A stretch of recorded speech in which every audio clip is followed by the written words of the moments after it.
నమస్కారం. నా పేరు రియాన్స్. నేను 3వ తరగతి చదువుతున్నాను. నేను ఒక శీర్షిక చెప్పబోతున్నాను. ఇది మా లీడర్ తాతగారికి అంకితం. నాన్నెందుకో వెనకపడ్డాడు, అది శీర్షిక. అమ్మ 9 నెలలు మోస్తే నాన్న 25 ఏళ్ళు. రెండూ సమానమే అయినా నాన్నెందుకో వెనకపడ్డాడు. ఇంట్లో జీతం తీసుకోకుండా అమ్మ తన జీతం అంతా ఇంటికే ఖర్చు పెడుతూ నాన్న, ఇద్దరి శ్రమ సమానమే అయినా అమ్మ కంటే నాన్నెందుకో వెనకపడ్డాడు.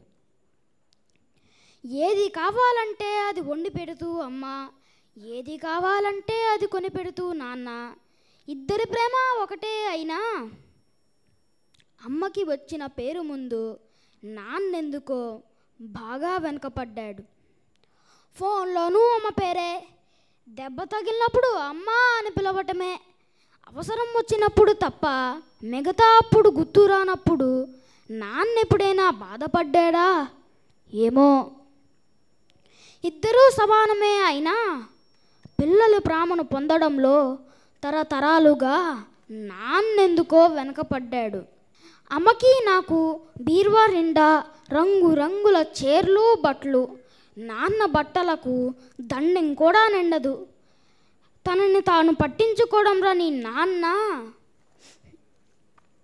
ఎందుకో మాకు కూడా పట్టనంత వెనకపడ్డాడు. అమ్మకి అన్నో కొన్నో బంగారు నగలు, నాన్నకి బంగారపు అంచు ఉన్న పట్టు పంచ ఒక్కటి.